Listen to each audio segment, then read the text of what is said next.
जय हिंद, जय Bharat.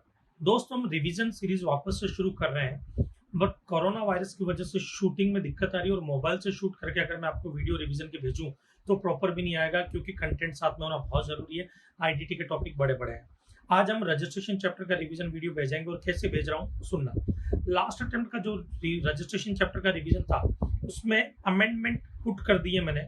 Amendment add करके उसको वापस से री रेंडर करके एक नया वीडियो बनाया ताकि आपको पूरे अमेंडमेंट के साथ में ही वीडियो मिले। ऐसे ही मैं आपके रिवीजन सीरीज शुरू कर रहा हूँ वापस से। जो इंपॉर्टेंट टॉपिक्स हमारे रह गए थे, जिनका रिवीजन करना बाकी था हमारा, वो सब ऐसे ही आपको मिलते रहेंगे। तो अमेंडमेंट कभी कभी चैप्टर के एंड में रहेंगे और कभी कभी चैप्टर के बीच बीच में, जहां जहां पे जरूरी है वहां पर चैप्टर के बीच बीच में अमेंडमेंट रहेंगे। तो जो अमेंडमेंट वीडियो रहेगा वो थोड़ा अलग रहेगा, बट आपको मिलेंगे सारे सारे अपडेटेड अमेंडेड वीडियो ही। तो पुराने वीडियो को अमेंडमेंट के साथ अटैच करते हुए, अमेंडमेंट को पुट करते हुए वापस से री रेंडर करके नए तरीके से आपको मैं प्रेजेंट करूंगा। एफर्ट्स लगेंगे हमारे, बट चलेगा और उम्मीद करता हूं कि आपको भी ये पसंद आएगा। तो आज का हमारा रजिस्ट्रेशन वीडियो हम शुरू करते हैं। आप देखिए रजिस्ट्रेशन वीडियो का रिवीजन लेक्चर।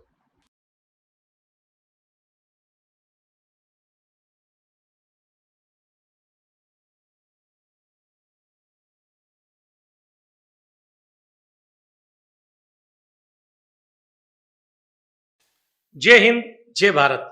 दोस्तों, हमारा लास्ट डे रिवीजन चल रहा है। लास्ट डे रिवीजन में आज का हमारा टॉपिक है रजिस्ट्रेशन। ये टॉपिक सीए फाइनल इंटर दोनों के लिए इंपॉर्टेंट नहीं, मोस्ट इंपॉर्टेंट है।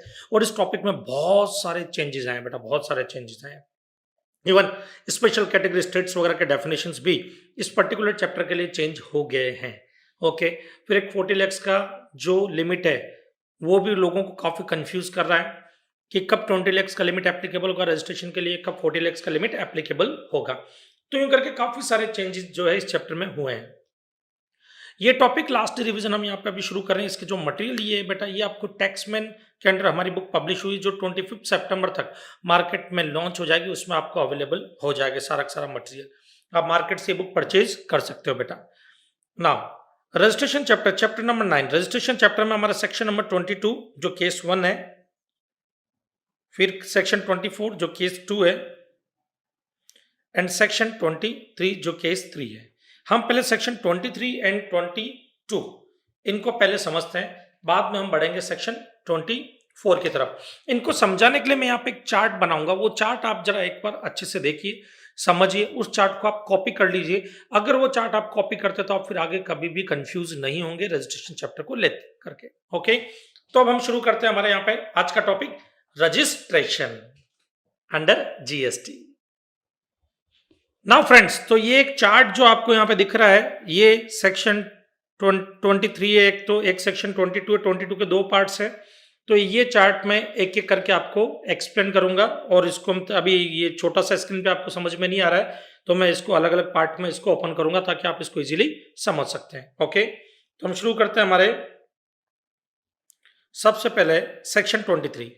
बेटा सेक्शन 23 ये जो है, ये सेक्शन 23 उन केसेस की बात कर रहा है जिसमें रजिस्ट्रेशन की जरूरत नहीं है।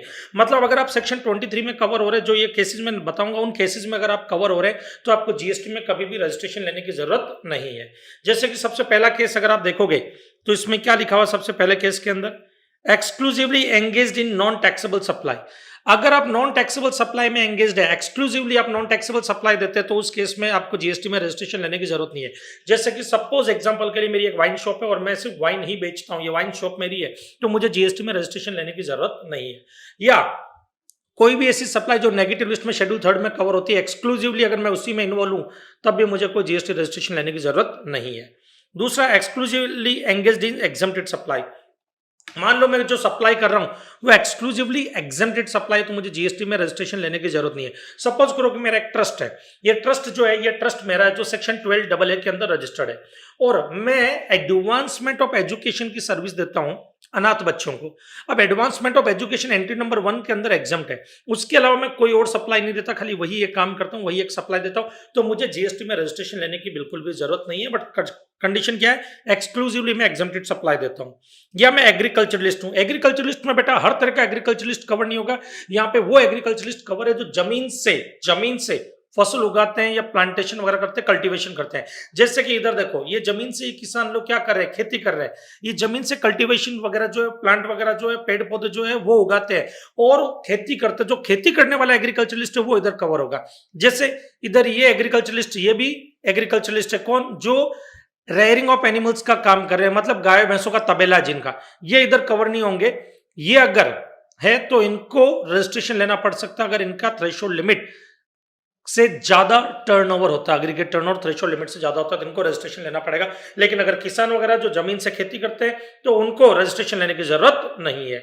नेक्स्ट है स्पेसिफाइड कैटेगरीज। उसमें पहला पॉइंट आता है एक्सक्लूसिवली आउटवर्ड सप्लाई, जो टैक्सेबल है अंडर आरसीएम।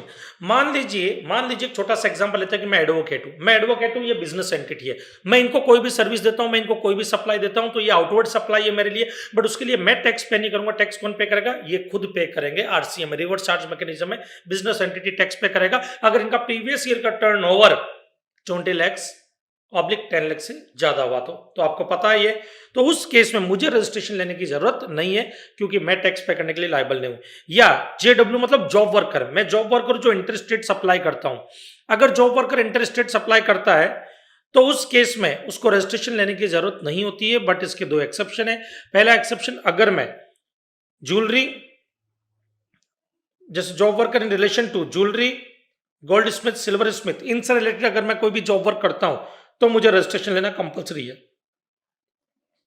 दूसरा, अगर मेरा एग्रीगेट टर्नओवर, मैं जॉब वर्कर हूं, मान लो ये भाई साहब मुझे जॉब वर्क पे कोई काम दे रहे हैं तो मैं इनका काम करके इनको वापस दूंगा, तो मैं इनसे पैसा चार्ज करूंगा मेरी सर्विस का, तो मेरा टर्नओवर है। अगर मेरा एग्रीगेट टर्नओवर 20 लाख से 10 लाख क्रॉस कर लेता है तो मुझे रजिस्ट्रेशन मेरे लिए क्या हो जाएगा? कंपलसरी हो जाएगा। बराबर है। अदरवाइज जॉब वर्कर जब तक थ्रेशोल्ड लिमिट कंप्लीट नहीं होती तब तक जीएसटी में रजिस्ट्रेशन लेने की जरूरत नहीं, भले इंटरस्टेट सप्लाई हो रही हो और मैं यहां से किसी और जगह पे सप्लाई दे रहा हूं। तो ये पॉइंट बेटा एक्चुअली याद रखने लायक नहीं है, ये एक इंप्लाइड चीज है ये वाला पॉइंट। ओके ना, तो ये सेक्शन यहां पे 23 आपका कंप्लीट होता है। ओके ना, नेक्स्ट आते हैं हम सेक्शन 22 के दो पार्ट है बेटा। एक पार्ट ये वाला, इफ एग्रीगेट टर्न और थ्रेशोल्ड लिमिट क्रॉस कर देता है तो। इधर देखो ध्यान से, ये क्या बोलना चाहता है यहां पे? M2NT, एमएनटी में अगर आपका कोई बिजनेस है, ये स्टेट के नाम है बेटा। एम का मतलब है यहां पर मिजोरम, एम का मतलब है मणिपुर, 2 एम है, मिजोरम मणिपुर, और नागालैंड, एन का मतलब नागालैंड, टी का त्रिपुरा, लिख लो बेटा ये सब। एम का मिजोरम, एम का मणिपुर, एन का नागालैंड, टी का त्रिपुरा। अगर वहां पर मेरा बिजनेस है, जैसे इधर देखो ये मिजोरम है, ये मणिपुर है, बराबर है, तो मिजोरम, मणिपुर, ये त्रिपुरा और ये नागालैंड, यहां पे अगर मेरा बिजनेस है तो मेरा एग्रीगेट टर्नओवर जैसे 10 लाख क्रॉस होगा, मुझे रजिस्ट्रेशन लेना कंपलसरी है। मैं चाहे गुड्स में डील करता हूं या चाहे सर्विस में डील करता हूं, दोनों ही यहां पर कवर होंगे। नेक्स्ट आता है हमारा एक और की है, मेगा अरुण एंड टेपू सिक्किम गए, बराबर। इसका मतलब क्या? मेगा का मतलब है मेघालय, अरुण का मतलब है अरुणाचल प्रदेश, टी ई टेपू में टी ई का मतलब है तेलंगाना, पी का मतलब है पौंडीचेरी, यू का मतलब है उत्तराखंड और एस का मतलब है सिक्किम। वापस से मेघालय, अरुणाचल प्रदेश, तेलंगाना, उत्तराखंड, बराबर, पी का पौंडीचेरी और सिक्किम। अगर यहां पर मेरा बिजनेस है, जैसे इधर देखो ये मेघालय, ये अरुणाचल प्रदेश है, ये तेलंगाना है, ये पौंडीचेरी है, ये उत्तराखंड है, बराबर है। यहां पर अगर मेरा बिजनेस है और ये सिक्किम, अगर यहां पर मेरा बिजनेस है तो याद रखना मेरा एग्रीगेट टर्नओवर 20 लाख क्रॉस होती है, मुझे जीएसटी में रजिस्ट्रेशन करवाना कंपलसरी है, बराबर है। या मेरा बिजनेस हज या अदर स्टेट में, हज का मतलब HAJ, एच का मतलब हिमाचल प्रदेश, ए का असम और जे का जम्मू एंड कश्मीर, बराबर है। और अदर स्टेट्स में अगर मेरा बिजनेस है और मैं intra state supply of goods, only exclusively goods, सिर्फ गुड्स में डील करता हूं, HAJ हज, और क्या अदर स्टेट, एच का मतलब हिमाचल प्रदेश, ए का मतलब असम, जे का मतलब जम्मू एंड कश्मीर।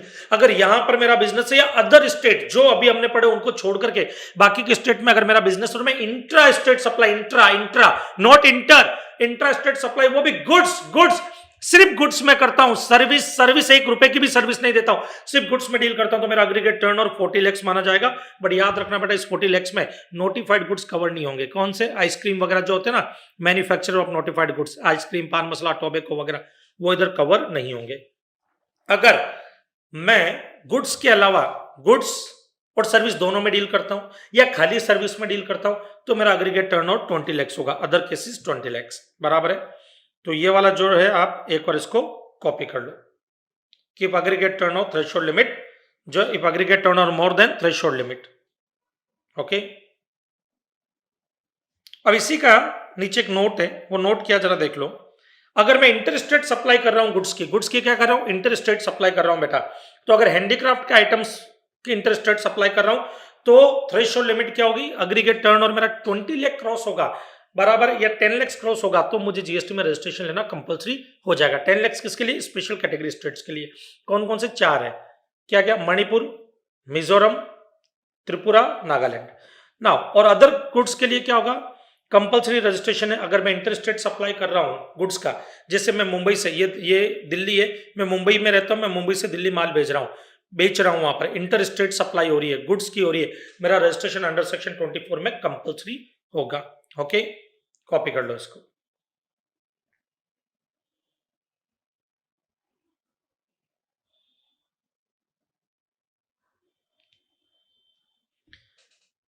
ना बेटा, नेक्स्ट आते हैं आपके वो केसेस, सेक्शन 22 के ही 2 और केसेस है जिनमें रजिस्ट्रेशन लेना कंपलसरी होता है। पहला, every person registered under existing law.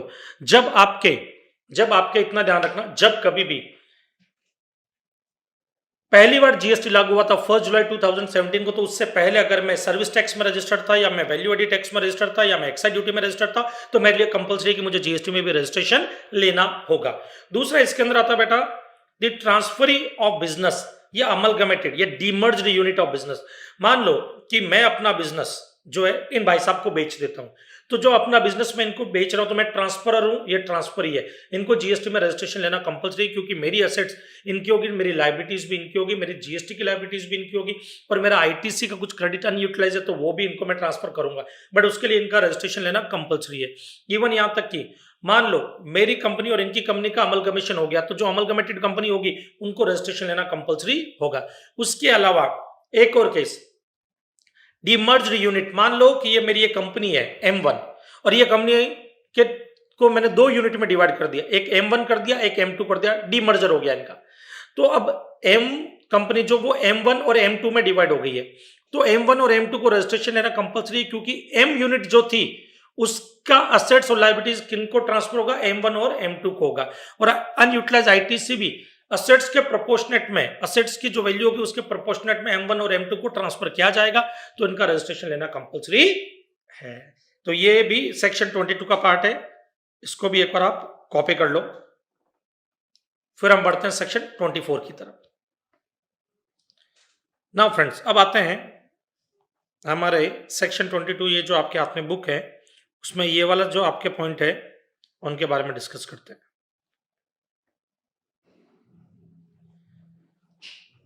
ना फ्रेंड्स, तो इधर देखो चैप्टर नंबर 9 रजिस्ट्रेशन, जो चैप्टर हम शुरू कर रहे हैं बेटा यहाँ पर, उसमें सेक्शन 22 अभी हमने वो चार्ट में समझा है, ये वही सब वहाँ पे लिखा हुआ है, खाली ये नोट्स में हम डिस्कस करते हैं। कंपलसरी रजिस्ट्रेशन ये भी अभी हमने देख लिया, सेक्शन 22 का जो सेकंड पार्ट हमने किया था वो वाला है। नाउ लिमिट ऑफ ₹40 lakhs, ये भी हमने देख लिया, बट ये लिमिट किस पे एप्लीकेबल नहीं होगी? नॉट एप्लीकेबल, तो will not be applicable on pan masala, ice cream, other edible ice, tobacco वगैरह, या इंटर स्टेट सप्लाई करते हो तो उसमें नहीं होगी, बट इंटर स्टेट में हमने चार्ट में लिखा था हमारे। नाउ अब इधर आ जाओ बेटा, ई कॉमर्स ऑपरेटर के बारे में एक और समझते हैं। ये डिस्कस करते हैं ई कॉमर्स ऑपरेटर, एक्चुअली सेक्शन 22 में नहीं 24 का पार्ट है, बट उससे रिलेटेड कुछ कंफ्यूजन है, वो अभी हम यहाँ पे डिस्कस कर रहे हैं। तो ये एक्चुअली सेक्शन 24 का पार्ट होता है, ई कॉमर्स ऑपरेटर को रजिस्ट्रेशन करवाना है या नहीं करवाना। तो इधर देखो, if covered under section 9(5) registration compulsory if the aggregate turnover is more than threshold limit, और others who are liable to TCS under section 52, तो रजिस्ट्रेशन इज कंपल्सरी। इधर देखो, ई कॉमर्स ऑपरेटर जो होता है बेटा 2 तरह के होते हैं।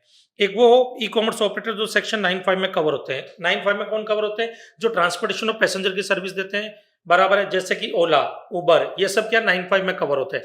मान लो मैं टैक्सी ड्राइवर हूँ या ओला उबर है, बराबर है, और ये पैसेंजर है, मैं सप्लायर हूँ ये पैसेंजर जो है बराबर वो रिसिपिएंट है बराबर, ये टैक्सी जो है पीछे दिख रही है ओला की, ये टैक्सी मेरी है बराबर, और ये ओला जो ई कॉमर्स ऑपरेटर है। तो इनको रजिस्ट्रेशन कब लेना होगा, जब इनका थ्रेशोल्ड लिमिट जो है 10 लाख 20 लाख जो भी है वो क्रॉस हो जाए तो इनको रजिस्ट्रेशन लेना होगा।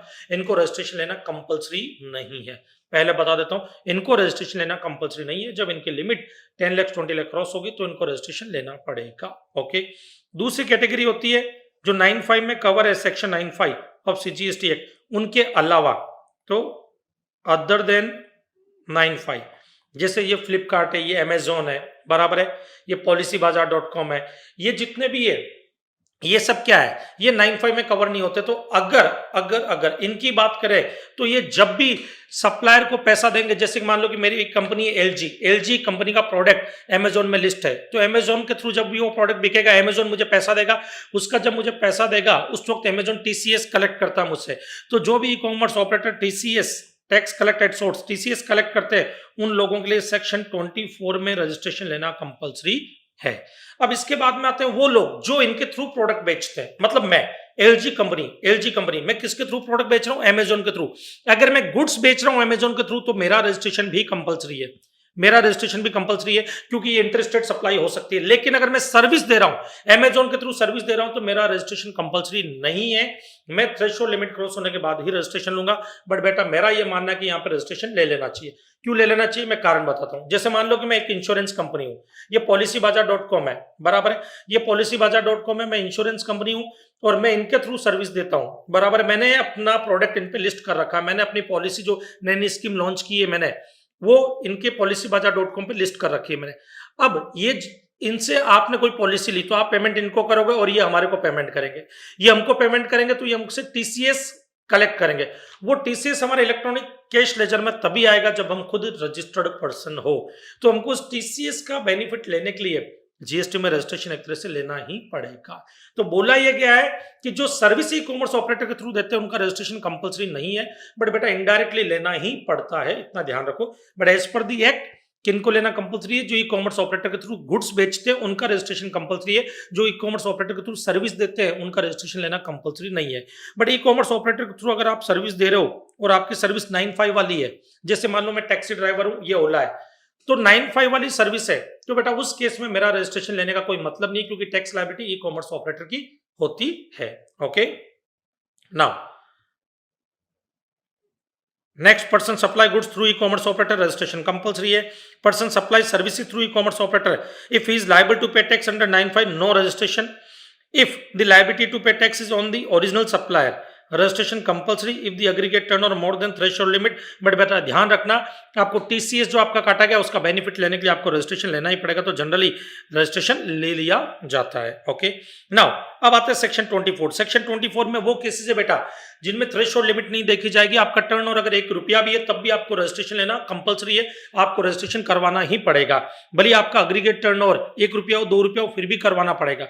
सर वो कौन कौन से केस है, उसका की है OIC नेता रे, OIC नेता रे। नाउ इसमें आई 2 बार होगा,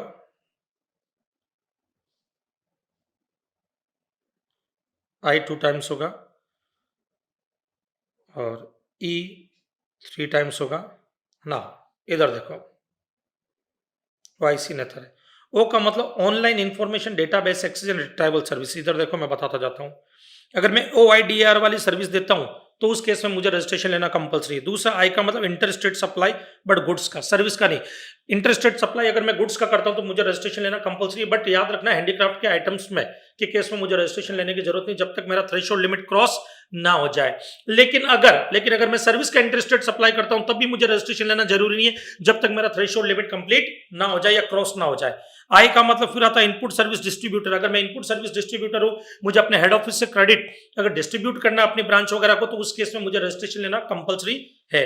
कैजुअल टैक्सेबल पर्सन, सी का कैजुअल टैक्सेबल पर्सन, एन का नॉन रेसिडेंट टैक्सेबल पर्सन, इनको भी रजिस्ट्रेशन लेना कंपलसरी। इनको तो एडवांस में टैक्स पे करके फिर इनको रजिस्ट्रेशन लेना पड़ता है। नेक्स्ट है ई कॉमर्स ऑपरेटर, बट कौन सा ई कॉमर्स ऑपरेटर अभी हमने पढ़ा, कौन सा ई कॉमर्स ऑपरेटर जो 95 में कवर होता है वो नहीं, जो 95 में कवर नहीं होता है, जो टीसीएस कलेक्ट करता है वो ई कॉमर्स ऑपरेटर, वो are required collect tax at source under section 52। फिर आता है वापस से ई का मतलब है रजिस्टर्ड ऑन ई कॉमर्स, जो आदमी जो पर्सन गुड सप्लाई करता है ई कॉमर्स ऑपरेटर के पोर्टल के थ्रू, उनका रजिस्ट्रेशन कंपलसरी होता है। फिर person appointed by E commerce operator, मान लो ई कॉमर्स ऑपरेटर इंडिया का नहीं है, जैसे कोई भी ई कॉमर्स ऑपरेटर, जैसे मान लेते हैं अमेजोन इंडिया का नहीं है, तो अमेजोन अगर आउटसाइड इंडिया का है तो उस केस में वो यहां पर किसी एक पर्सन को अपॉइंट करेगा जो उसके बिहाफ पे टैक्स पे करेगा। जैसे उबर, ये उबर है, मान लो ने रजिस्ट्रेशन ले रखा है, बट क्या है कि ये तो इंडिया की है नहीं, तो ये तो बाहर के, तो ये क्या करेंगे अपने बिहाफ पर यहाँ पर किसी एक पर्सन को अपॉइंट करेंगे जो इनके बिहाफ पर टैक्स पे करेगा यहाँ पर, तो उस पर्सन का रजिस्ट्रेशन लेना कंपलसरी है। टीडीएस डिडक्टर, जो टीडीएस वगैरह काटते, टीडीएस डिडक्टर, गवर्नमेंट वगैरह जब पेमेंट करती 2,50,000 से ज्यादा का तो वो टीडीएस डिडक्ट करती है, तो टीडीएस डिडक्टर तो गवर्नमेंट को टीडीएस काटने से पहले रजिस्ट्रेशन करवाना कंपलसरी है। एक एजेंट, कोई भी एजेंट जो शेड्यूल फर्स्ट के अंदर कवर होता है वो, any registered person is liable for payment of tax under RCM, इधर आर का आरसीएम, कोई भी ऐसा आदमी जो आरसीएम में टैक्स पे करने के लिए लायबल है। जैसे एग्जांपल के लिए ये एडवोकेट है, ये एडवोकेट मुझे सर्विस दे रहा है, बराबर, ये सनी देओल दामिनी मूवी के, ये मुझे सर्विस दे रहे हैं। अब ये मुझे सर्विस दे रहे हैं, मैं एक बिजनेस एंटिटी हूं, मैं बिजनेस एंटिटी हूं, तो प्रीवियस ईयर का मेरा टर्नओवर 20 लाख से ज्यादा, तो टैक्स पे करने की लायबिलिटी मेरी होगी आरसीएम में, तो मुझे रजिस्ट्रेशन लेना यहाँ पर कंपलसरी है, मुझे रजिस्ट्रेशन लेना कंपलसरी है। मान लीजिए सर आपका टर्नओवर प्रीवियस ईयर में 20 लाख क्रॉस होगा, तो वैसे भी आपको रजिस्ट्रेशन लेना पड़ेगा, बिल्कुल लेना पड़ेगा। बट मान लो मैं इंट्रा स्टेट सप्लाई करता हूँ, खाली गुड्स में करता हूँ, मुंबई में इंट्रा स्टेट सप्लाई गुड्स में, वो भी मुंबई में, तो उस केस में मेरी लिमिट 40 लाख है, क्या 40 लाख, बट मुझे एग्जम्पशन का बेनिफिट नहीं मिलेगा, क्योंकि वो किसके लिए, प्रीवियस ईयर का टर्नओवर 20 लाख क्रॉस ना हो तो ही वो बेनिफिट एग्जम्पशन का मिलता है। तो 20 लाख से ज्यादा है तभी मुझे रजिस्ट्रेशन लेना कंपलसरी नहीं था, बट इन एडवोकेट से मैंने सर्विस ली इसलिए मुझे रजिस्ट्रेशन लेना पड़ेगा। ओके, तो ये आपका सेक्शन 24 था बेटा। 23 ऑलरेडी हम कर चुके हैं। अग्रीगेट टर्नओवर का मतलब क्या होता है बेटा, यहाँ पे एग्रीगेट टर्नओवर में taxable supply, zero rated supply, exempted supply, nil rated supply सब कवर होंगे। इंटरस्टेट सप्लाई भी कवर होगी, चाहे आप अपने ही डिस्टिंक्ट पर्सन को क्यों ना दे रहे हो, या outward supply on which tax is payable under RCM. मतलब अगर मैं एडवोकेट हूं और मैं किसी को आउटवर्ड सप्लाई दे रहा हूं तो टैक्स उस पर मैं पे नहीं करूंगा, बिजनेस एंटिटी पे करेगा, तो भी वो मेरा टर्नओवर में काउंट होगी, क्योंकि वो मेरे लिए आउटवर्ड सप्लाई है, भले मैं टैक्स पे नहीं कर रहा हूं। इनपुट टैक्स क्रेडिट में हमने इसको एग्जम्प्टेड सप्लाई का पार्ट माना था, बराबर है, बट इसमें क्या कवर नहीं होगा, सीजीएसटी, एसजीएसटी, यूटीजीएसटी, आईजीएसटी, ये सब कवर नहीं होंगे। कंपनसेशन सेस कवर नहीं होगा, या कोई भी इनवर्ड सप्लाई जिसपे टैक्स पे करने की लायबिलिटी मेरी है, जैसे मैं एक बिजनेस एंटिटी हूं, ये जीटीए ने मुझे सर्विस दिया, उसमें मैं टैक्स पे करूंगा, बराबर है, क्योंकि जीटीए 5% वाली कैटेगरी में कवर हो रहा है, तो टैक्स पे करने की लायबिलिटी मेरी है, बराबर है, बट वो मेरे लिए इनवर्ड सप्लाई है, वो मुझे मिली है, मैंने किसी को दी नहीं है सप्लाई, तो वो भी यहाँ पे कवर नहीं होगी। तो value of inward supply on which tax is payable under RCM. Now note में आते हैं, नोट क्या है ये, note a aggregate turnover includes all supplies made by taxable person whether on his own account और made on behalf of his principal. अगर मान लो मैं कोई एजेंट हूं, बराबर है, मैं जो खुद सप्लाई कर रहा हूं वो भी यहाँ पे कवर होगा, और अपने प्रिंसिपल के बिहाफ पर भी कोई सप्लाई कर रहा हूं वो भी मेरे ही अग्रीगेट टर्नओवर में काउंट होगा, बराबर है। नेक्स्ट आता है, और वैसे इसकी जरूरत नहीं क्योंकि एजेंट वाले केस जो है वो कंपलसरी रजिस्ट्रेशन में डाल दी गए। If the goods are directly supplied from the premises of the job worker then it will be included in the aggregate turnover of the principal। Example के लिए सुनो बेटा, ये मेरा जॉब वर्कर है, मैंने इसको माल भेजा 10 लाख रुपए का माल भेजा, रॉ मटेरियल, ताकि फिनिश गुड्स बनाए, फिर वो फिनिश गुड्स इस जॉब वर्कर के प्रीमाइसिस से मैंने 15 लाख में आपको बेच दिया, 15 लाख रुपीज में किसको सेल कर दिया, आपको सेल कर दिया। वो 15 लाख का टर्नओवर मेरा टर्नओवर माना जाएगा या जॉब वर्कर का मेरा टर्नओवर माना जाएगा, भले ही मेरा जॉब वर्कर रजिस्टर्ड हो या अनरजिस्टर्ड हो। अगर ये अनरजिस्टर्ड है तो इनके प्रीमाइसिस को मैं अपना additional place of business declare करूंगा, फिर मैं वहां से आपको माल बेचूंगा। वो 15 लाख का टर्नओवर मेरे टर्नओवर में काउंट होगा, अग्रीगेट टर्नओवर में, ना कि जॉब वर्कर के अग्रीगेट टर्नओवर में, क्योंकि इस माल का मालिक मैं हूं, आपको इनवॉइस मैं इशू करने वाला हूं, जॉब वर्कर इशू नहीं करेगा। हाँ, जॉब वर्कर का टर्नओवर में क्या काउंट होगा, जो भी मैं उनको सर्विस का पैसा दे रहा हूं, जो भी उनका जॉब वर्क का पैसा दे रहा हूं, खाली उतना ही पार्ट जॉब वर्कर के टर्नओवर में काउंट होगा। बाकी जो गुड्स की वैल्यू जो 15 लाख में मैंने आपको बेचा वो मेरे एग्रीगेट टर्नओवर में आएगा, जॉब वर्कर के टर्नओवर में नहीं आएगा। Registration required only for a place of business from where taxable supply take place. ये क्या कहना चाहता है, इधर देखो बेटा, मान लो कि मेरा एक ऑफ एक बिजनेस पंजाब में है, एक बिजनेस मेरा हरियाणा में है, एक बिजनेस मेरा जम्मू एंड कश्मीर में मान लो। अब इधर देखो, इसका टर्न ओवर जो है मेरा 7 लैक्स है, इसका टर्न ओवर 8 लैक्स है, इसका टर्न ओवर 10 लैक्स है। तो अब देखा जाए तो अग्रीगेट टर्न ओवर कितना हो गया मेरा,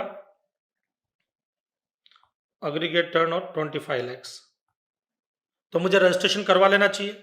बट ये जो पंजाब है, यहां से मैं एग्जम्प्टेड सप्लाई देता हूं, हरियाणा से मैं टैक्सेबल सप्लाई देता हूं, जम्मू एंड कश्मीर से मैं exempted supply plus taxable supply दोनों देता हूं। जब मुझे रजिस्ट्रेशन करना होगा बेटा, तो रजिस्ट्रेशन तो करना पड़ेगा। अग्रीगेट टर्न और 20 लाख क्रॉस कर गया मेरा, बराबर है। तो उस केस में ये जो पंजाब है ना, जहां से सिर्फ मैं एग्जम्प्टेड सप्लाई दे रहा हूं, इसका रजिस्ट्रेशन करने की जरूरत नहीं है, लेकिन इसका रजिस्ट्रेशन लेना होगा मुझे और इसका भी रजिस्ट्रेशन लेना होगा। तो इधर देखो, ये क्या बोलते हैं, जब भी आप रजिस्ट्रेशन के लिए लायबल हो, तो अगर रजिस्ट्रेशन लेना हो और आपके 3-4 यूनिट से अलग अलग स्टेट में, तो उन्हीं यूनिट्स के लिए आपको रजिस्ट्रेशन लेना होगा जहां से आप टैक्सेबल सप्लाई करते हो, बराबर है। अब यहाँ पे बोले एग्जम्प्टेड भी कर रहा हूं बट टैक्सेबल भी तो कर रहा हूं। 1 रुपए की भी टैक्सेबल सप्लाई की और अग्रीगेट टर्न और थ्रेशोल्ड लिमिट क्रॉस करता, तो आपको रजिस्ट्रेशन ले लेना चाहिए वहां के लिए। बट यहाँ पर पूरा पूरा एक्सक्लूसिवली एग्जम्प्टेड सप्लाई है, तो रजिस्ट्रेशन लेने की जरूरत नहीं है। ओके, नाउ ये जो अमेंडमेंट है ये ऑलरेडी हम पढ़ चुके हैं। ये देखो, उसी अमेंडमेंट का एनालिसिस जो वापस से बता देता हूं। Person supplying exclusively through e commerce operator, कोई भी आदमी ई कॉमर्स ऑपरेटर के थ्रू अगर गुड सप्लाई करता है, बराबर, सप्लाई ऑफ गुड्स। जैसे मान लो मैंने एग्जांपल दिया था, मैं अमेजोन से, मैं एलजी कंपनी हूं जो अमेजोन से अपना एक इलेक्ट्रॉनिक आइटम्स बेचता हूं, बराबर। ये एलजी का प्रोडक्ट दिख रहा है, ये एलजी का प्रोडक्ट मैं अमेजोन के थ्रू बेचता हूं मान लो, और मैं एलजी कंपनी हूं, मुझे अपना रजिस्ट्रेशन कंपल्सरी करवाना ही पड़ेगा अंडर सेक्शन 24 में, बराबर है। लेकिन मैं अगर सर्विस देता हूं, सप्लाई ऑफ सर्विस, और वो सर्विस अगर 95 में कवर हो रही है, जिसमें ई कॉमर्स ऑपरेटर की लायबिलिटी होती है, तो मैं ओला वगैरह वाला हूं, तो मुझे रजिस्ट्रेशन लेने की जरूरत नहीं है, बराबर है ना। ओला उबर मतलब जो ओला में टैक्सी चलाता, टैक्सी ड्राइवर हूं मैं, टैक्सी, ये टैक्सी मेरी है, मैं टैक्सी ड्राइवर हूं, मुझे रजिस्ट्रेशन लेने की जरूरत नहीं है, क्योंकि टैक्स पे करने की लायबिलिटी ई कॉमर्स ऑपरेटर की होगी। बट अगर मैं अदर सर्विसेज देता हूं, जैसे policybazaar.com से मैं कोई अपने इंश्योरेंस वगैरह की पॉलिसी बेचता हूं, करता हूं, तो वो सर्विस देता हूं, तो मुझे रजिस्ट्रेशन लेना होगा जब अग्रीगेट टर्नओवर मेरा मोर देन हो जाए थ्रेशोल्ड लिमिट से। बट बेटा मैं क्या बोल रहा हूं कि यहाँ पे आपको ले लेना चाहिए, क्योंकि टीसीएस जो है वो कलेक्ट होगा, उसका बेनिफिट अगर आपको लेना तो रजिस्ट्रेशन ले लेना चाहिए। नेक्स्ट आता है वॉलंटरी रजिस्ट्रेशन। वॉलंटरी रजिस्ट्रेशन का मतलब क्या होता है बेटा, कि अगर आपका अग्रीगेट टर्न और थ्रेशोल्ड लिमिट क्रॉस नहीं करता, फिर भी अगर आपको लगता है कि चलो कुछ तूफान ही करते हैं, और आपने रजिस्ट्रेशन ले लिया, तो ले सकते हो। आपका रजिस्ट्रेशन जिस दिन होगा उस दिन से आपको फिर टैक्स चार्ज करना पड़ेगा, कस्टमर से लेना पड़ेगा, डिपार्टमेंट को पे करना पड़ेगा। Unique identification number, United Nation जो है, United Nation organisation, multinational financial institution and other organisation and UIN, उनको यूआईएन नंबर दिया जाता है। जैसे मैं जीएसटी में रजिस्ट्रेशन करवाऊंगा तो मुझे जीएसटीआईएन नंबर मिलेगा। बट अगर यूनाइटेड नेशन ऑर्गेनाइजेशन, अगर कोई भी यूएन ऑर्गेनाइजेशन, अगर कोई भी जीएसटी में, सॉरी, यूएन ऑर्गेनाइजेशन कोई भी इंडिया में आकर के सर्विस दे रहे हैं, तो मैं उनको कोई सप्लाई देता हूं, तो उनको वो रिफंड होता है। रिफंड लेने के लिए, जैसे मान लो ये यूएन बॉडीज है, मैं इनको अगर कोई सर्विस दूंगा तो मैं इनसे जीएसटी चार्ज करूंगा। मैं जब इनसे जीएसटी चार्ज करूंगा, उस अमाउंट का इनको रिफंड मिलेगा। इनको अगर रिफंड लेना है, ये अंडर सेक्शन 55 में सीजीएसटी एक्ट के रिफंड चैप्टर में देखोगे आप, इनको अगर रिफंड लेना तो इनको रजिस्ट्रेशन लेना होगा, और जब ये रजिस्ट्रेशन करवाएंगे तो इनको जीएसटीआईएन नंबर नहीं मिलता, इनको यूआईएन नंबर मिलता है, unique identification number. Effective date of registration, effective date of registration में क्या होता है, इधर देखो बेटा, मान लो ये 1 नवंबर 2019 है, और मेरा अग्रीगेट टर्नओवर यहां पर 20 लाख क्रॉस हो गया, जो थ्रेशोल्ड लिमिट थी, तो इसके 30 डेज के अंदर अंदर मुझे रजिस्ट्रेशन के लिए अप्लाई कर देना है। मान लो मैंने 25 नवंबर 2019 को अप्लाई किया, अप्लाई फॉर रजिस्ट्रेशन, और मुझे रजिस्ट्रेशन मिला 5 दिसंबर 2019 को, बराबर है। बट मेरी इफेक्टिव डेट क्या मानी जाएगी, इफेक्टिव डेट ऑफ रजिस्ट्रेशन वो माना जाएगा 1 नवंबर 2019, जिस दिन मैं टैक्स पे करने के लिए लायबल हो गया था, वो डेट। अगर कभी भी जिस दिन आप टैक्स पे करने के लिए लायबल हो, तो अंडर सेक्शन 22 में या 24 में, तो आपको विद इन 30 डेज में रजिस्ट्रेशन के लिए अप्लाई कर देना है। अगर आपने विद इन 30 डेज में रजिस्ट्रेशन के लिए अप्लाई किया, तो जिस दिन आप लायबल थे वो आपकी इफेक्टिव डेट ऑफ रजिस्ट्रेशन मानी जाएगी। लेकिन अगर मान लो कि आप विद इन 30 डेज में अप्लाई नहीं करते हो, 30 डेज के बाद करते हो, जैसे एग्जाम्पल के लिए मैं 25 नवंबर को यहां से डिलीट करता हूं, और यहां पे मैं लिख देता हूं कि मैंने अप्लाई किया मान लो 2 दिसंबर 2019 को, 1 मंथ कंप्लीट होने के बाद में, बराबर है। 30 डेज में, सॉरी 30 डेज में अप्लाई नहीं किया, 30 डेज के बाद में अप्लाई किया, बराबर। फिर मेरा रजिस्ट्रेशन बिल 5 दिसंबर 2019 को आ गया, 2 दिसंबर को मैंने अप्लाई किया, 5 दिसंबर को रजिस्ट्रेशन आ गया। तो इफेक्टिव डेट ऑफ रजिस्ट्रेशन जो है मेरी, वो 1 नवंबर ना मान करके 5 दिसंबर 2019 माना जाएगा, जिसका खामियाजा मुझे भुगतना पड़ेगा, क्योंकि मैंने सप्लाई इस तारीख से लेकर के इस तारीख के बीच में तो की होगी ना। उन सप्लाई के लिए रिवाइज टैक्स इनवॉइस इशू होता है, वो मैं नहीं कर सकता अगर मैंने 30 डेज के बाद रजिस्ट्रेशन के लिए अप्लाई किया तो मुझे अपनी पॉकेट से टैक्स पे करना पड़ेगा यहाँ पर, तो वो नुकसान हो सकता है। तो इधर देखो, effective date of registration within 30 days में अप्लाई किया तो date on which he becomes liable for registration, और आफ्टर 30 डेज किया तो date of grant of registration. Now procedure for registration, single registration 1 state. हर स्टेट में इधर देखो बेटा, एक यूनिट मेरी महाराष्ट्र में है, एक मेरी गोवा में है, और अगर मैं थ्रेशोल्ड लिमिट क्रॉस करता हूं तो मुझे हर स्टेट के अंदर जहां से भी टैक्सेबल सप्लाई कर रहा हूं वहां पे अलग अलग रजिस्ट्रेशन लेना होगा। मैं अगर यूं बोलता हूं कि नहीं मैं मुंबई में रजिस्ट्रेशन ले लेता हूं, गोवा वाली ब्रांच का रजिस्ट्रेशन नहीं लूंगा, टैक्स वगैरह मैं मुंबई की ब्रांच से पे कर दूं, तो यहाँ पे सिंगल रजिस्ट्रेशन का कॉन्सेप्ट जो सेंट्रलाइज रजिस्ट्रेशन, जो सेंट्रलाइज रजिस्ट्रेशन का कॉन्सेप्ट था वो जीएसटी में एप्लीकेबल नहीं है, जीएसटी में नहीं लाया गया सेंट्रलाइज रजिस्ट्रेशन के कॉन्सेप्ट को। तो अगर मैं ये सोच करके चल रहा हूं कि मैं खाली मुंबई में रजिस्ट्रेशन ले लूं और गोवा का काम भी मैं मुंबई के रजिस्ट्रेशन नंबर से कर सकता हूं, तो नहीं पॉसिबल है, हर स्टेट में अलग अलग रजिस्ट्रेशन लेना होगा। दूसरा एक क्वेश्चन ये भी आता है, separate registration for a person having multiple place of business in state और यूनियन टेरिटरी में भी ग्रांटेड। ये अमेंडमेंट है बेटा। सर ये क्या है, मान लो बेटा कि ये महाराष्ट्र है, यहां पे मेरा एक ऑफिस है थाने में, जो जगह महाराष्ट्र में, एक पुणे में और एक अंधेरी में। अब बेटा यहाँ पे इंटरेस्टिंग चीज क्या है कि एक स्टेट में मेरे तीनों ऑफिस है, अगर तीनों का बिजनेस वर्टिकल अलग अलग नहीं है, मतलब इससे भी मैं सीए, इससे भी मान लो मैं कंसल्टेंसी देता हूं, इधर भी मैं कंसल्टेंसी की सर्विस देता हूं, इधर भी कंसल्टेंसी की सर्विस देता हूं, तो बिजनेस वर्टिकल सेम ही है मेरा, तो मैं एक सिंगल रजिस्ट्रेशन ही लूंगा इन सब के लिए। पहले था, अभी ये चेंज हो गया है।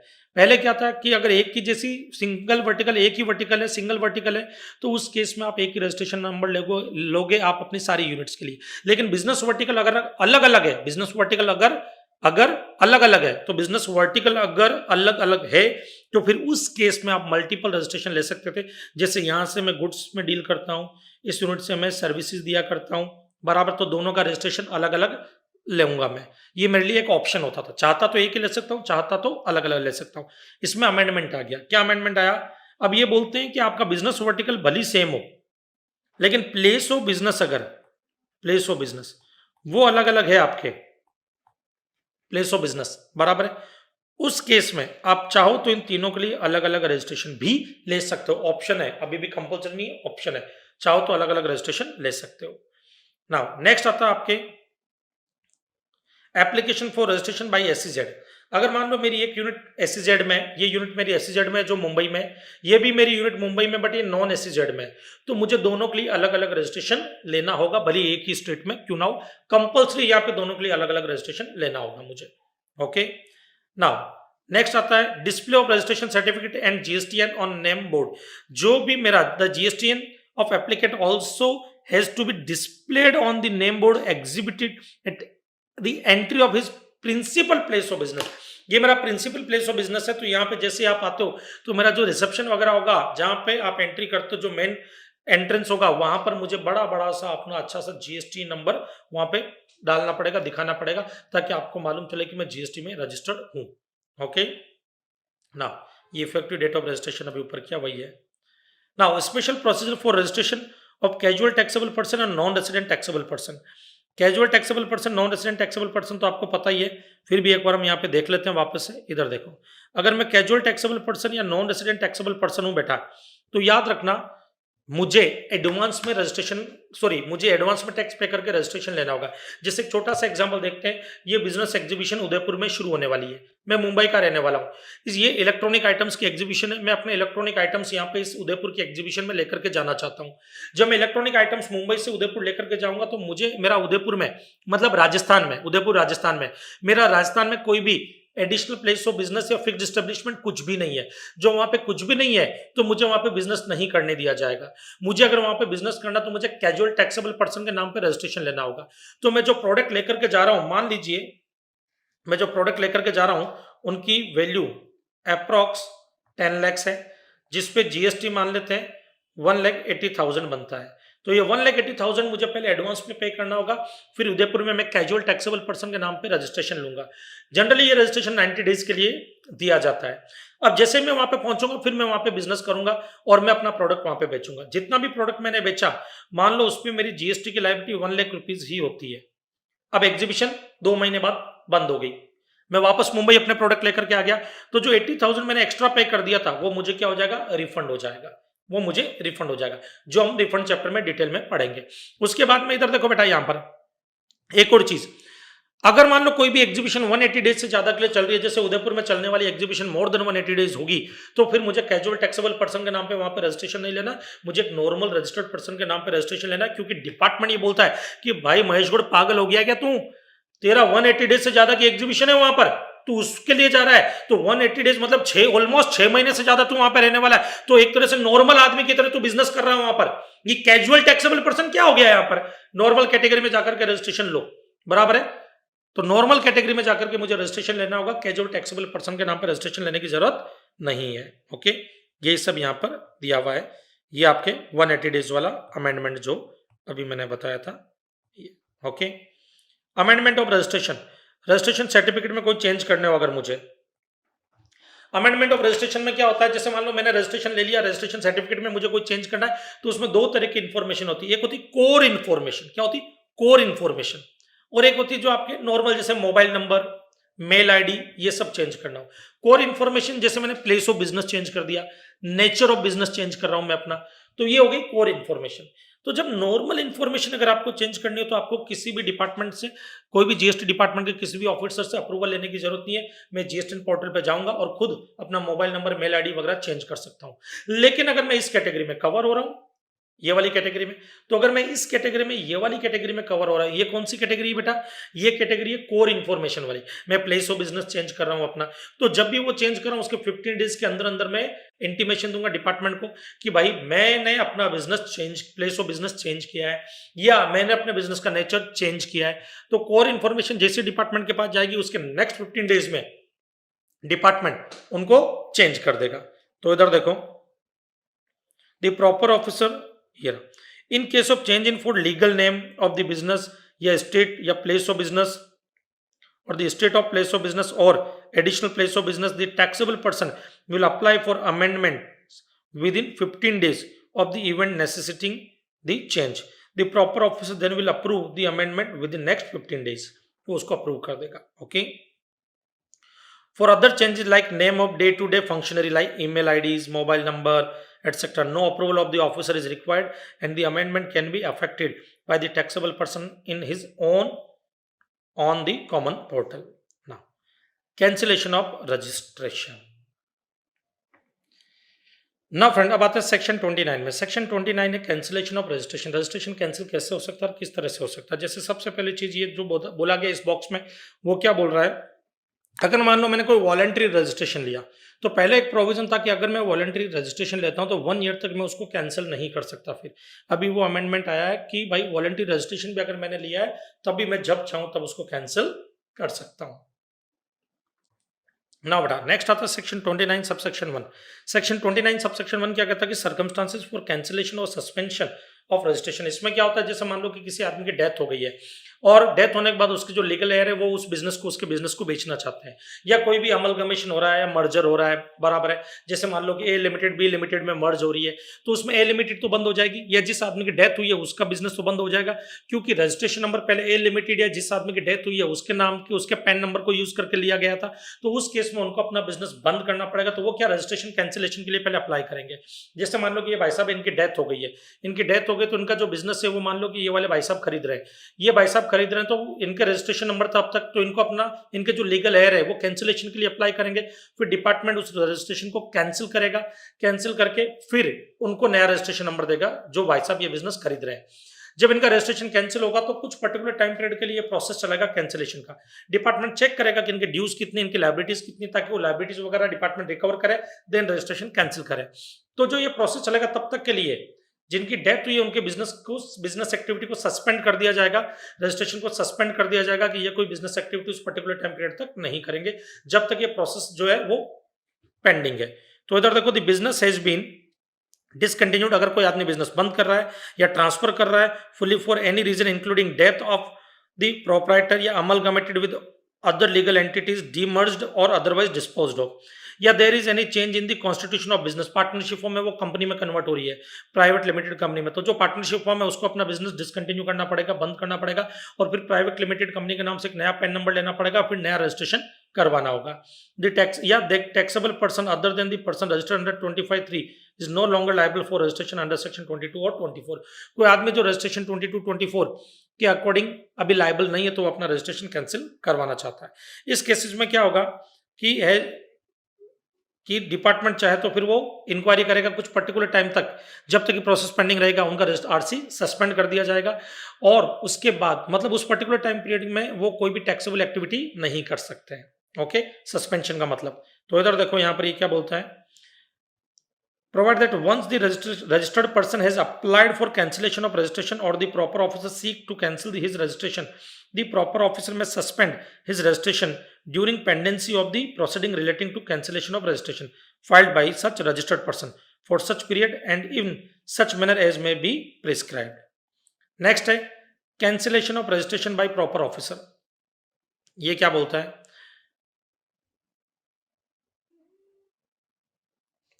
कि यहाँ पे डिपार्टमेंट खुद रजिस्ट्रेशन आपका कैंसिल कर देता है, बराबर। वो कब कब कर सकता है, इधर देखो, a registered person has contravened such provision of the act rules made there under, अगर मैंने कोई भी रूल्स रेगुलेशन का कॉन्ट्रावेशन किया तो डिपार्टमेंट मेरा रजिस्ट्रेशन कैंसिल कर सकता है, बराबर है। अब उसमें कौन कौन सी चीजें कवर की, he does not conduct any business from the declared place of business, मैंने प्लेस ऑफ बिजनेस डिक्लेयर कर रखा था बोरीवली को, बट मैं वहां से कोई भी बिजनेस कंडक्ट करता नहीं, मैं बिजनेस कंडक्ट करता हूँ थाने से, बराबर है, तो मेरा रजिस्ट्रेशन कैंसिल किया जा सकता है। ही इशू इनवॉइस और bill without supply of goods, में फेक इनवॉइस इशू करता हूं, बराबर है, तो जब फेक इनवॉइस इशू करता हूं उस केस में मेरा रजिस्ट्रेशन कैंसिल किया जा सकता है। या violates the provision of section 171 क्या एंटी प्रॉफिटिंग मेजर का केस है, अगर मैं एंटी प्रॉफिटिंग मेजर को फॉलो नहीं कर रहा हूं तो उस केस में मेरा रजिस्ट्रेशन डिपार्टमेंट कैंसिल कर सकता है।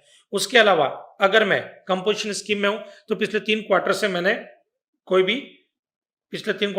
भी रिटर्न फर्निश नहीं किया, बट बेटा याद रखना आप कंपोजिशन टैक्स पर ईयरली रिटर्न फाइल करेंगे, क्वार्टरली रिटर्न फाइल नहीं करते हैं। 1 अप्रैल 2019 से ईयरली रिटर्न फाइल करते हैं वो।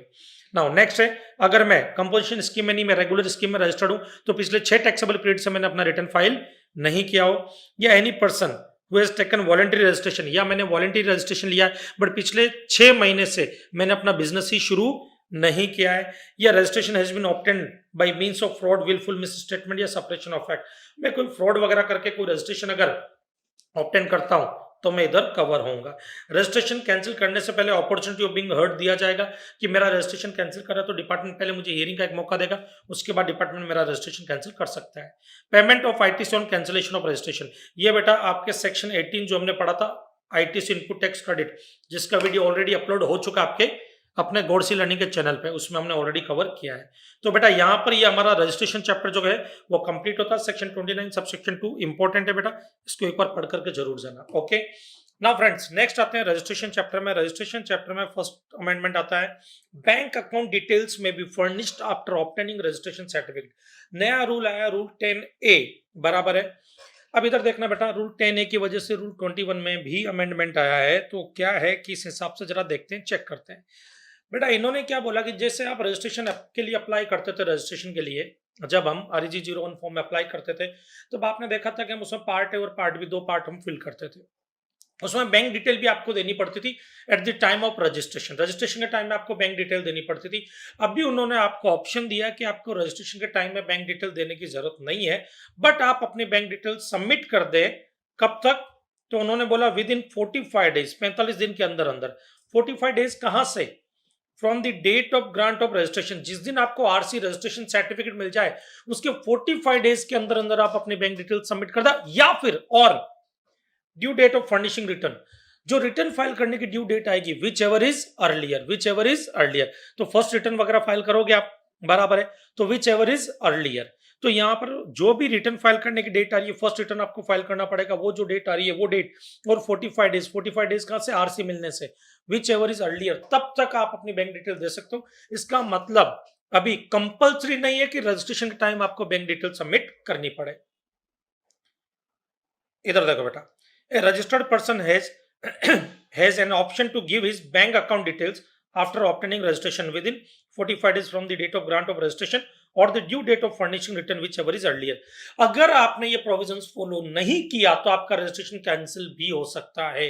However if person violates the provision of rule 10A his GST registration is liable to cancelled। और ये जो पॉइंट है बेटा 29(2) सेक्शन 29(2 है ना, कैंसिलेशन ऑफ रजिस्ट्रेशन, आपने पढ़ा था, उसके अंदर ये सारे पॉइंट्स आपने पढ़े थे, उसमें भी ये पॉइंट और ऐड कर दिया गया है के अंदर, violate of provision of rule 10A, ये यही वाला पॉइंट है।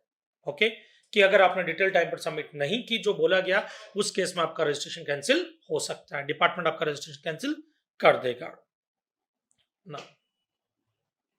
ये सस्पेंशन वाला हम लास्ट में लेंगे बेटा, पहले ये आते हैं एक और, ये manner of furnishing the details of state या union territory in application for registration by TDS deductor in a state या union territory where it does not have a physical presence, rule 12(1)(a) of the CGST rules. ये क्या कहना चाहता है, ध्यान से सुनना बेटा। एक गवर्नमेंट एजेंसी है, मान लो, बराबर है, गवर्नमेंट एजेंसी है। अब गवर्नमेंट एजेंसी को आपने कोई सप्लाई दिया, आप सूरत के रहने वाले हो, या गवर्नमेंट एजेंसी सूरत आई, गवर्नमेंट एजेंसी सूरत आती है, बराबर है, और गवर्नमेंट एजेंसी जो होती है वो टीडीएस डिडक्ट करती है। क्या है, टीडीएस डिडक्ट करती है, तो टीडीएस डिडक्टर है। अब टीडीएस डिडक्टर जो है वो टीडीएस डिडक्ट करने के लिए रजिस्ट्रेशन ले रहा है। किसके लिए रजिस्ट्रेशन ले रहा है बेटा, टीडीएस डिडक्ट करने के लिए रजिस्ट्रेशन ले रहा है एक ऐसे स्टेट और यूनियन टेरिटरी में जहां पर उनकी फिजिकल प्रेजेंस नहीं है, फिजिकल प्रेजेंस नहीं है। इधर देखो बेटा, when a person is applying for registration to deduct TDS in a state or union territory where it does not have a physical presence, he shall mention name of the said state or union territory in part A of the prescribed application form of registration। ये क्या बोलना चाहता है, इधर देखो, मान लो सूरत में इस गवर्नमेंट एजेंसी का कोई फिजिकल प्रेजेंस नहीं है और टीडीएस डिडक्ट करने के लिए इनको रजिस्ट्रेशन लेना पड़ रहा है, सिर्फ टीडीएस डिडक्ट करने के लिए इनको रजिस्ट्रेशन लेना पड़ रहा है, तो ये रजिस्ट्रेशन के लिए अप्लाई करेंगे। अब उसमें जो पार्ट ए होता है, जो भी प्रिस्क्राइब फॉर्म होगा रजिस्ट्रेशन का, उसके लिए अप्लाई करेंगे। तो जो भी पार्ट ए और पार्ट बी, दो पार्ट होते हैं रजिस्ट्रेशन फॉर्म के, उसमें से पार्ट ए में वो गुजरात का नाम लिखेंगे, मतलब उस स्टेट का जहां पे उनकी फिजिकल प्रेजेंस नहीं है और रजिस्ट्रेशन के लिए अप्लाई कर रहे हैं, और पार्ट बी में वो प्रिंसिपल प्लेस का नाम लिखेंगे, मुंबई का।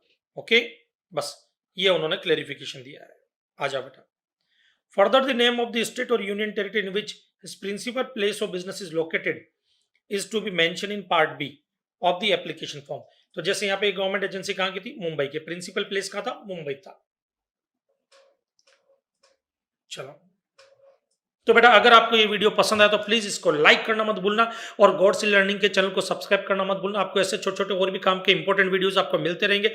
तो बेटा मिलते हैं हम हमारे नेक्स्ट वीडियो में, तब तक के लिए जय हिंद, जय भारत।